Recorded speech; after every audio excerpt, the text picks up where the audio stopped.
అధిక బరువు అనేక సమస్యలకు కారణం. సాహితీ యోగా ఆన్లైన్ క్లాసులో జాయిన్ అవ్వండి. Hello viewers, welcome to Suman TV. ప్రస్తుతం మనతో పాటు ఉన్నారు ఆంకాలజిస్ట్ డాక్టర్ ప్రశాంత్ గారు. సో మనకి గర్భాశయ క్యాన్సర్ గురించి మాట్లాడుకుంటే చాలా రకాలైనటువంటి సిమ్టమ్స్ అనేవి, లక్షణాలు మనకు తెలుస్తూ ఉంటాయి.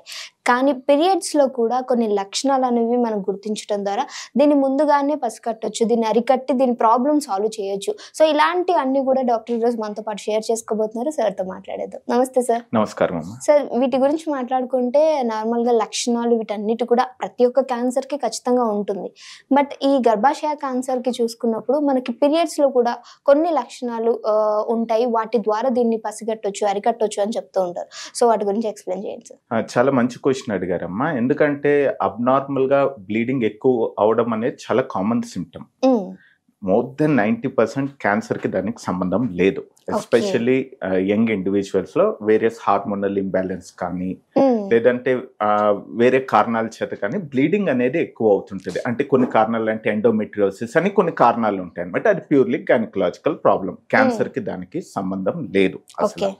బట్ ఎప్పుడు అంటే పోస్ట్ మెనోపాజల్ అంటారు. అంటే ఎవరిలో అయితే పీరియడ్స్ ఆగిపోయేటాయో ఒక 45-50 సంవత్సరాలు అయ్యాక పీరియడ్స్ ఆగిపోతాయి కదా, వాళ్ళలో మటుకు ఎప్పుడైనా బ్లీడింగ్ కనిపిస్తే మటుకు అది గర్భసంచి అంటే యూటరైన్ క్యాన్సర్ ఉండేదానికి ఛాన్సెస్ ఉన్నాయన్నమాట.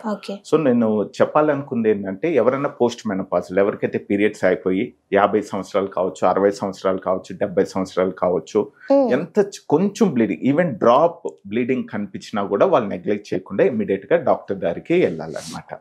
అదే మనము ప్రీ మెనోపాజల్ అంటే ఎవరిలో అయితే రెగ్యులర్ గా పీరియడ్స్ అవుతుంటాయో వాళ్ళలో కూడా కొన్ని రకాల క్యాన్సర్ లో మటుకు చాలా ఎక్కువ బ్లీడింగ్ అనేది అవుతుందన్నమాట.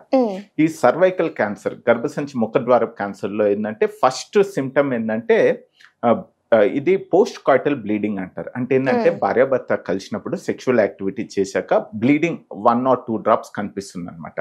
అది ఇనిషియల్ సిమ్టమ్. చాలా మంది దాన్ని నెగ్లెక్ట్ చేస్తారు. సో ఇది ఉంటే మటుకు అంటే ఇది ఉంటే క్యాన్సర్ అని కాదు, వేరే కారణం కూడా ఉండొచ్చు. బట్ వాళ్ళు ఇమీడియట్ గా డాక్టర్ సంప్రదించి ఈ గర్భసంచి ముఖద్వారపు క్యాన్సర్ అంటే సర్వైకల్ క్యాన్సర్ రూల్ అవుట్ చేసుకోవడం మంచిది. So any bleeding, abnormal bleeding, even gynaecological problems, వేరే హార్మోనల్ ఇవి ఉన్నా కూడా డాక్టర్ దగ్గరికి, గైనకాలజిస్ట్ దగ్గరికి వెళ్తే వాళ్ళు ఏదర్ హార్మోన్ రిప్లేస్మెంట్ ట్రీట్మెంట్ చేస్తారు. ఒక్కోసారి ఇట్స్ అబ్సల్యూట్లీ నార్మల్ కూడా ఉంటుంది. ఎస్పెషల్లీ ప్యూబర్టీ అప్పుడే వచ్చి వెరీ యంగ్ ఇండివిజువల్స్ లో అది కొంచెం కామన్ గానే ఉంటుంది. బట్ స్టిల్ వాళ్ళు డాక్టర్ దగ్గరికి వెళ్ళాలి. మెయిన్ నా చెప్పదలుచుకునే పోస్ట్ మెనోపాజల్ లో మటుకు ఒక్క డ్రాప్ బ్లడ్ కనిపించినా కూడా వాళ్ళు ఇమీడియట్ గా డాక్టర్ దగ్గరికి వెళ్ళాలి. సో అంటే వీళ్ళు ఏ విధమైనటువంటి ప్రాబ్లమ్స్ ఫేస్ చేస్తారు సార్? అంటే నార్మల్ గా సిమ్టమ్స్ ఒక్కటే ఉంటాయి, దాని వల్ల వచ్చే ఏదైనా పెయిన్ ఏదైనా ఫేస్ చేస్తూ ఉంటారా? సిమ్టమ్స్ అనేది ఫస్ట్ ఇనిషియల్ స్టేజ్ లో అండి, మొదటి దశలో ఏంటంటే బ్లీడింగ్ ఒకటే కనిపిస్తుంది, నొప్పి ఉండదు. సపోజ్ సర్వైకల్ క్యాన్సర్ అనుకోండి, ఇనిషియల్ గా ఓన్లీ బ్లీడింగ్ ఉంటుంది. తర్వాత కొంచెం స్టేజ్ పెరిగే కొద్దీ, అంటే ఆ పుండు ఏదైతే ఉందో సైజ్ పెరిగే కొద్దీ వైట్ డిశ్చార్జ్ ఎక్కువ కనిపించడము, ఫౌల్ స్మెల్లింగ్ డిశ్చార్జ్ అంటారు అనమాట, అది కనిపించడము. ఇంకా కొంచెము సెకండ్ స్టేజ్ లోకి వెళ్తే అంటే పక్కనున్న ఆ పారామీట్రియం అంటారు, దానికి అటు ఇన్ఫిల్ట్రేట్ అవుతే అప్పుడు వాళ్ళకి పెల్విక్ పెయిన్ అంటే నొప్పి అనేది వాళ్ళు వస్తుందన్నమాట. సో నొప్పి వచ్చిందంటే కొంచెం అడ్వాన్స్ స్టేజ్ అన్నట్టు. నొప్పి లేకుండా ఓన్లీ బ్లీడింగ్ అయ్యని ఇనిషియల్ స్టేజెస్ లో ఉంటాయి.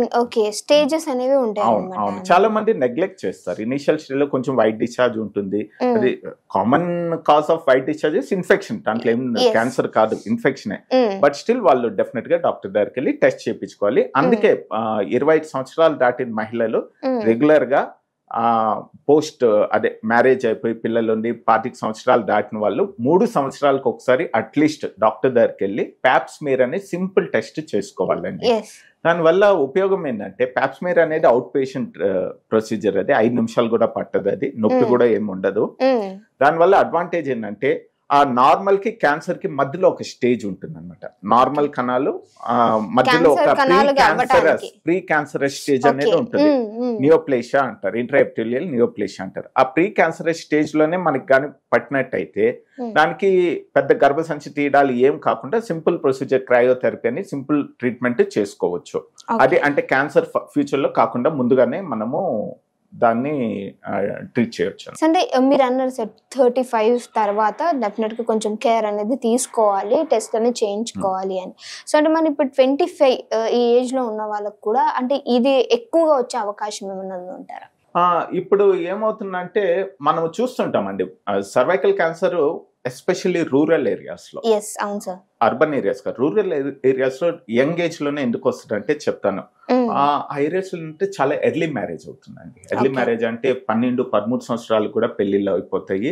వాళ్ళు by the time they reach 25 వాళ్ళకి 4-5 పిల్లలు కూడా ఉంటారు. ఎస్పెషల్లీ ఈ ట్రైబల్ బెల్ట్స్ లో మేము చూస్తుంటాం అనమాట. వాళ్ళు 25-30 సంవత్సరాలు వచ్చేసరికి 4-5 పిల్లలు ఉంటారు. వాళ్ళు పెళ్లి ఎప్పుడో 12-13 సంవత్సరాల వయసులోనే అయిపోద్ది. వాళ్ళల్లో 25-30 సంవత్సరాలు గర్భసంచి ముఖద్వారపు క్యాన్సర్, సర్వైకల్ క్యాన్సర్ కామన్ గా కనిపిస్తుంది. బట్ అర్బన్ ఉమెన్ లో వచ్చేసరికి ఆబ్వియస్లీ మ్యారేజ్ ఏజే పెరిగింది. 25-30 సంవత్సరాలకి ఆ ఏజ్ కి పెళ్లి చేసుకుంటున్నారు. వాళ్ళకి ఆ ఏజ్ లో రావడం చాలా తక్కువ. వాళ్ళు over period of time elder అంటే 40-45 ఇయర్స్ 50 అయ్యాక వాళ్ళకి వచ్చే ఛాన్సెస్ ఉంటుంది అనమాట. సో ఈ ట్రైబల్ బెల్ట్ రూరల్ ఉమెన్ మటుకు ఎందుకంటే ఎర్లీ మ్యారేజ్ అవ్వడము, దానివల్ల వాళ్ళు ఎక్కువగా 25 సంవత్సరాల తర్వాతే వాళ్ళు చేసుకోవాలండి. ఓకే, అంటే సార్ ఎర్లీ మ్యారేజ్ అనేది కరెక్ట్ కాదు అంటారా దీనికి సంబంధించి? ఎర్లీ మ్యారేజ్ అనేది ఎప్పుడు కరెక్ట్ కాదండి. అందుకే 18 సంవత్సరాలు చేస్తారు కదా, ఎర్లీ మ్యారేజ్ అనేది ఎప్పుడు కరెక్ట్ కాదు. కనీసము ఏంటంటే బేసికల్ గా ఈ సర్వైకల్ క్యాన్సర్ రావడానికి ముఖ్య కారణం హ్యూమన్ ప్యాపిలోమా వైరస్ అన్నమాట, హెచ్పివి ఇన్ఫెక్షన్. వాళ్ళు అంటే early sexual activity, as simple as that. ఎర్లీగా వాళ్ళు సెక్షువల్ లో అంటే 12 ఎర్లీ టీన్స్ లో సెక్షువల్ యాక్టివిటీలో పాల్గొనడం వల్ల వాళ్ళకి ఈ సర్వైకల్ క్యాన్సర్ రావడానికి ఛాన్సెస్ ఎక్కువ ఉంటుంది. ఓకే, అంటే మన పూర్వకాలం చూసుకుంటే నాకు తెలిసి 13 ఇయర్స్ 12 ఇయర్స్ లో కూడా పెళ్ళైన వాళ్ళు ఉన్నారు. సో మరి ఇప్పుడు ఉన్న జనరేషన్ లో 18 ఆ టైంలో చేసుకుంటూ ఉన్నారు. అంటే అప్పట్లో ఈ క్యాన్సర్ లేదంటారా, లేకపోతే అవగాహన లేదు అంటారా? అప్పుడు ఉండేదమ్మా. యాక్చువల్ గా to be frank cervical cancer incidence తగ్గుతుంది. అంటే రూరల్ ఏరియాస్ వాళ్ళకి ఎక్కువ ఉంది, కానీ అర్బన్ ఏరియాలో రొమ్ము క్యాన్సర్ దాన్ని డామినేట్ చేస్తుంది. నెంబర్ 1 క్యాన్సర్ రొమ్ము క్యాన్సర్ ఆడవాళ్ళలో. ఈ సర్వైకల్ క్యాన్సర్ అనేది డెఫినెట్ గా అర్బన్ ఉమెన్ లో తగ్గుతుంది. అందుకే దీనికి ఒకే ఒక క్యాన్సర్ ఏది మనం గ్యారంటీగా ఇది నివారించవచ్చు అని చెప్పుకోవడానికి one of the cancer cervical cancer. ఎందుకంటే నేను చెప్పాను కదా హ్యూమన్ ప్యాపిలోమా వైరస్ ఇన్ఫెక్షన్ అని, దానికి వ్యాక్సినేషన్ అనేది అందుబాటులో వచ్చింది. అందుకే ఎర్లీ టీన్స్ 9 నుంచి 14 ఏళ్ల పిల్లలకి ఇది 2 డోసులు ఉంటుంది. ఆ డోస్ ఇచ్చినట్లయితే ఏమవుతుందంటే హ్యూమన్ హెచ్పివి వైరస్ నుంచి వాళ్ళకి ప్రొటెక్షన్ ఉంటుంది అన్నమాట లైఫ్ లాంగ్. దానివల్ల ఏంటంటే సర్వైకల్ క్యాన్సర్ రావడానికి వాళ్ళకి ఛాన్సెస్ బాగా 90% పైన తగ్గిపోతుంది. మీకు సింపుల్ ఎగ్జాంపుల్, ఎందుకంటే మన ఇండియాలో ఇప్పుడిప్పుడే వస్తుంది, గత 5 నుంచి 10 సంవత్సరాల నుంచి ఉంది. బట్ యుఎస్ లో చూసుకుంటే ఎప్పటి నుంచో స్టార్ట్ చేశారు వాళ్ళలో ఒక టైంలో సంవత్సరానికి దగ్గర 1,00,000 పైన సర్వైకల్ క్యాన్సర్ కేసులు వచ్చేది. నేను 30-40 సంవత్సరాల ముందు. ఇప్పుడు అదేంటంటే 10,000 కూడా 5 నుంచి 10,000 మధ్యలో ఉంటుంది యుఎస్ లో. ఎందుకంటే ఇది మ్యాండేటరీ చేశారనమాట ఈ వ్యాక్సినేషన్ అనేది. దీనివల్ల డ్రాస్టిక్ గా తగ్గింది. హోప్ఫుల్లీ మన భారతదేశంలో కూడా ఫ్యూచర్ లో మేబీ ఇంకో 10-20 ఇయర్స్ లో మనము ఇప్పుడున్న లేటెస్ట్ జనరేషన్ అందరికి మనం హెచ్పివి వ్యాక్సినేషన్ ఇచ్చినట్లయితే ఫ్యూచర్ లో మన దగ్గర కూడా ఈ సర్వైకల్ క్యాన్సర్ అనేది డ్రాస్టిక్ గా తగ్గుతుంది. ఓకే, ఆల్రెడీ మన దగ్గర ఈ వ్యాక్సినేషన్ అనేది వచ్చింది కదా సార్? అవునమ్మా. అంటే ఎవరు తీసుకోవచ్చు అంటారు ఇది? ఐడియల్ గా 9 to 14 ఇయర్స్ టీన్స్ లో వాళ్ళకి 2 డోసులు ఉంటుంది. కొంచెం ఏజ్ ఎక్కువ అయ్యి సపోజ్ 20 పైన మ్యారేడ్ అయితే వాళ్ళు కూడా తీసుకోవచ్చు, కాకపోతే వాళ్ళకి 3 డోసులు పడుతుంది. ఓకే సార్, ఒక లేడీస్ లోనే కాదు ఈ మధ్య ఇది అబ్బాయిలు కూడా తీసుకోవచ్చు అని విన్నాను, ఈ వార్త ఎంతవరకు కరెక్ట్ అండి? అవునమ్మా, మగవాళ్ళల్లో కూడా ఏంటంటే నేను చెప్పాను సేమ్, ఆ హ్యూమన్ ప్యాపిలోమా వైరస్ అనేది సర్వైకల్ క్యాన్సరే కాదు, ఓరోఫెరింజియల్ క్యాన్సర్. ఓరోఫెరింజియల్ అంటే మన టాన్సిల్ గానీ, వెనక భాగం బేస్ ఆఫ్ టంగ్ గానీ, ఫారింగ్స్ కానీ, ఇవన్నీ ఓరోఫెరింగ్స్ కింద వస్తుంది అనమాట. ఆ క్యాన్సర్ కి అయ్యే కాకుండా పినైల్ క్యాన్సర్, ఇయే కాకుండా యానల్ క్యాన్సర్, వీటన్నిటికీ హ్యూమన్ ప్యాపిలోమా వైరస్ అనేది వన్ ఆఫ్ ద కాజ్ అనమాట. సో ఆ వ్యాక్సిన్ తీసుకోవడం వల్ల మగవాళ్ళలో కూడా ఈ క్యాన్సర్ రాకుండా వాళ్ళకి ప్రొటెక్షన్ ఉంటుంది. ఓకే సార్, చాలా చక్కటి ఇన్ఫర్మేషన్ అందించారు. Thank you.